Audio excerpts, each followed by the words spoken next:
Carl Jung once said that no matter how isolated you feel or how lonely you are, if you approach your work with sincere dedication, unknown friends will eventually come and seek you out.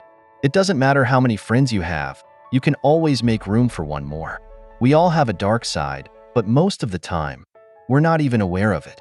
This insight was one of the most significant discoveries Jung made during his career as a psychoanalyst. Jung, who studied alongside Sigmund Freud and Alfred Adler, was a pioneer in modern depth psychology and psychoanalysis. After a while, Jung distanced himself from Freud's teachings, seeking his own path, and eventually established his own school of thought in psychology. One of Jung's most important teachings was about the self and the psyche. Now, the psyche is a term some people use to describe the soul or mind, and it encompasses both our conscious and unconscious selves. Our psyche includes everything, all of our thoughts, feelings, and potentials, representing everything we are now and everything we can become in the future. Our consciousness holds everything we are aware of, while the unconscious is like a vast ocean beneath, holding everything we don't realize about ourselves. Jung became particularly famous for his theory of individuation, which is essentially a guide to reaching the full potential of the psyche by integrating the unconscious. At the heart of this unconscious, according to Jung, lies the shadow, our dark side. The shadow is made up of all those parts of ourselves that we prefer to hide, deny, or forget, our negative traits and our darkest impulses. It's the stuff we try to push away, sometimes even convincing ourselves that we don't have these qualities at all.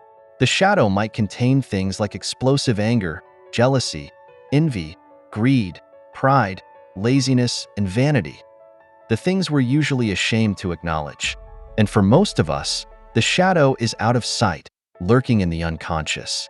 But the sad truth is that when we repress this part of ourselves, it often leads to unhappiness, inauthenticity, and even misery. You might think that your shadow sounds more like a threat than a friend.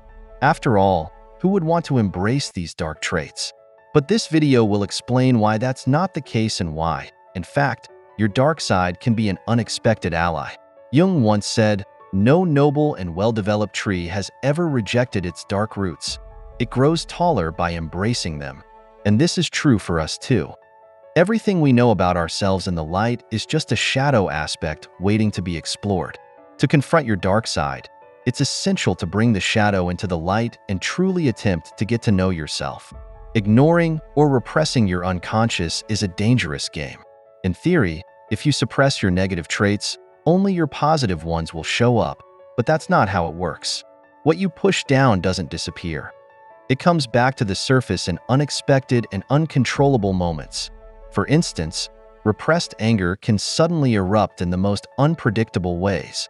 And the same goes for other traits you'd rather not acknowledge. When you ignore your weaknesses, they will eventually take control. It may feel natural to deny your shadow because it's hard to face parts of yourself you despise, but in doing so, you're only setting yourself up for an emotional time bomb. Think about it. How can someone who thinks of themselves as completely self-assured act confidently if they suppress their insecurities? In most cases, they can't. If someone views themselves as perfectly self-confident, they're probably avoiding their own insecurities. But this doesn't mean those insecurities aren't there. It just means they're being pushed away. People who refuse to accept parts of themselves are forced to live in a world of avoidance, trying to avoid situations or behaviors that would reveal their true feelings. If you pretend to be self-assured, you'll constantly have to dodge anything that could expose your insecurities. True self-assurance, on the other hand, comes from facing and accepting your fears, and that can only be achieved by recognizing them and confronting your shadow. Since you can't confront what you don't know, the first step in overcoming your weaknesses is to get to know them. This will take time, effort, and focus. Every day, take a moment to reflect on your behavior and ask yourself why you acted the way you did. Jung recommended journaling or even drawing, especially mandalas, as a way to calm the mind and confront suppressed thoughts. By drawing and coloring, you might uncover something about yourself. Whether you use soft or sharp shapes, cold or warm colors, analyzing your mandalas over time can help you track your growth in ways you might never have expected. One powerful way to explore your shadow is by reflecting on how you view others. When we repress our negative traits, we often project them onto others. For example, If you convince yourself that you are never lazy, you may secretly repress your tendency towards laziness in your shadow. And then, you may begin to harshly judge others as lazy, even when you don't have enough context to make that judgment. This is called projection. Rather than accepting that you sometimes feel lazy, you project it onto others, making everyone around you seem lazy. This, of course, is unfair and unkind. As you begin to explore your shadow, take time to reflect on whom you've judged today and why. Which traits in others do you find most repulsive and why? Do you recognize these traits in yourself? This is a powerful exercise that can help you start to connect with your own shadow. However you do it, make sure you take time for reflection. Understanding your dark side is a difficult and ongoing process.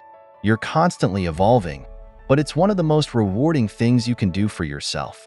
Once you begin to understand what you've been repressing, you'll start to understand what drives you and what truly makes you who you are. When you finally meet your dark side, you might not like what you find. It might disturb you or even disgust you, but it's exactly this acknowledgement that you need in order to grow. Jung once said, "A person does not become enlightened by imagining figures of light, but by consciously accepting the dark." And that's the point. Allow your dark side to offer you advice from time to time, no matter how much you may resist. Both your rational side and your shadow can be useful in different situations. Your shadow may hold traits like greed, anger, and laziness, not exactly the ideal qualities of a friend. But what positive traits might these negative qualities be hiding? For example, greed can inspire you not to settle for less when you deserve more. You might have tried to avoid greed by always being overly generous, denying yourself the luxuries you want, or convincing yourself you don't deserve them. But being overly generous at the expense of yourself can have negative consequences too. There's a balance to be found. When it comes to anger, a person who is always angry is probably not someone you want to be around. However, repressing anger can cause it to build up until it bursts out unexpectedly. But anger can actually be useful. When someone offends you, ask yourself why. Anger often arises from a sense of justice, and sometimes that anger is entirely justified. It can help you stand up for yourself when needed. And laziness, while generally seen as a negative trait, can also be a reminder to relax, take pauses, and recharge. Your shadow is not all bad. In fact, by reflecting on these traits, you can recognize how they might have hidden positive sides. When you learn to balance these traits, you can use them in ways that are more beneficial. To truly befriend your dark side, you have to look beyond your resistance and look at these traits honestly and objectively. Only when you understand what's been holding you back can you use it to move forward. Your dark side can help you become more unique, authentic, and complete. According to Jung, awareness of your dark side is crucial for self-awareness. By getting to know both your rational side and your shadow, you can begin to understand the full scope of who you are. Repressing your shadow means pretending to be someone you're not, denying that you have traits like laziness, fear, insecurity, or anything else. The more you ignore these traits, the more inauthentic you become. People who deny their shadow often end up being the most inauthentic. They're so focused on trying to be what they think others want them to be, rather than embracing who they truly are. And by rejecting the very traits that make us unique, we make it impossible to embrace our individuality. By acknowledging your shadow and listening to its advice, you can become the most complete and authentic version of yourself. Your rational side will guide you, but so will your shadow, offering insights and perspectives you never considered. With both sides integrated, you'll have access to a deeper wisdom, helping you find creative solutions to challenges and moving you closer to your true potential. The key to authentic living is realizing that everyone has a dark side. Embrace it, explore it, and let it help guide you to a more complete, harmonious life. Thank you for watching.